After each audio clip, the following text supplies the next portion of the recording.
Bonjour à tous, aujourd'hui on se retrouve pour une petite vidéo, encore une fois, pour présenter la partie hi-fi de mon installation dans ma chambre, suite à la présentation de la vidéo de mon cinéma, où j'ai pu présenter l'installation que je m'étais faite récemment, suite à la vente de deux enceintes centrales, enfin deux enceintes colonnes plus une enceinte centrale de marque Klipsch.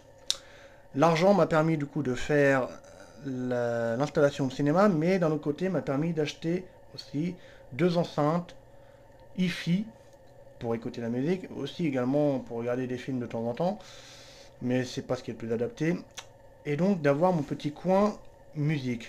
Donc les enceintes sont tout simplement des enceintes de marque Polk, c'est les Polk S20, qui sont pas des enceintes, on va dire, très communes. On n'a pas l'habitude de voir cette marque, enfin du moins avant que je les achète suite à des conseils d'un ami, je n'avais jamais entendu parler de cette marque. Alors je me suis dit, pourquoi pas, je vais tester, voir ce que cela donne. Et le petit amplificateur, toujours de marque Yamaha, qui est le AS501. Je ne sais pas si vous pouvez voir, c'est marqué. Donc cet amplificateur m'a coûté, lui, 250 euros, que j'ai acheté sur Amazon. Les enceintes de mémoire m'ont coûté la paire, bon, elles sont vendues à l'unité, hein, mais la paire, elle m'a coûté, je crois, 260 euros que j'ai acheté sur le site de Cobra. Alors, en termes de caractéristiques, on va regarder vite fait, je ne me rappelle plus. Voilà. Alors, nous avons... Voilà. Donc nous avons des enceintes qui sont capables de descendre jusqu'à 39 Hz et qui montent évidemment à 40 kHz. Donc 129 euros l'enceinte, ce qui fait 260 euros la paire. En comptant la livraison, on arrive à peu près 270 ou 280 euros. Ce qui est un budget quand même relativement réduit, compte tenu, franchement, de la qualité qu'elles sont capables de nous offrir. Donc pour vous rendre compte, un petit peu, j'ai une bouteille d'eau je crois quelque part, voilà. J'ai une bouteille d'eau à côté qui fait 1 litre.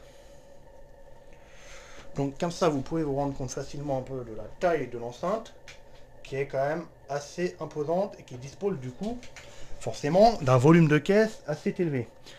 Et du coup, ce qui permet d'avoir des basses assez fortes et assez profondes. Ce qui est marrant, c'est aussi la partie diffusion des basses.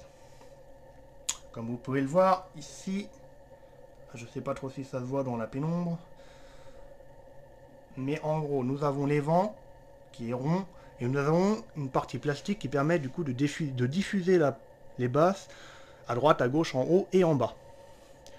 Pour avoir testé ces enceintes comparées à des BX2 de marque Monitor Audio, les enceintes permettent d'avoir une qualité de son en termes d'aigus beaucoup plus fine, on va dire, beaucoup moins agressive surtout.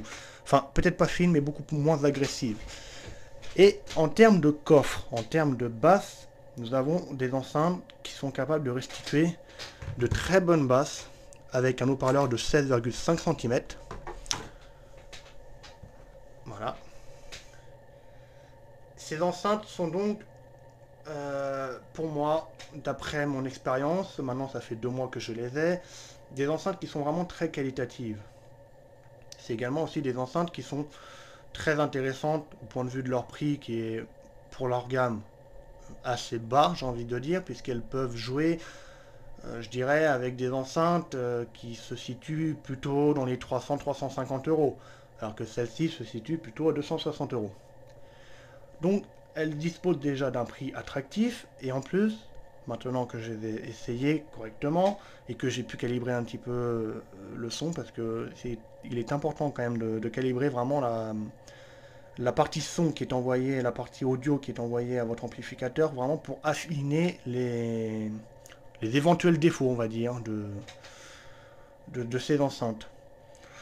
Donc personnellement, c'est des enceintes que je conseille vivement, compte tenu de leur prix qui est très intéressant.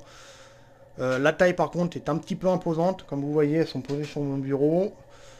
Quand je les ai achetées, je ne pensais pas qu'elles étaient aussi grosses que ça. Mais bon, j'ai réussi quand même à trouver une place. Bon, pour eux, il n'y a pas de problème. Enfin pour elles. Et elle se marie bien avec le reste de ma chambre qui est un petit peu, on va dire, sur le thème du gris, noir, blanc.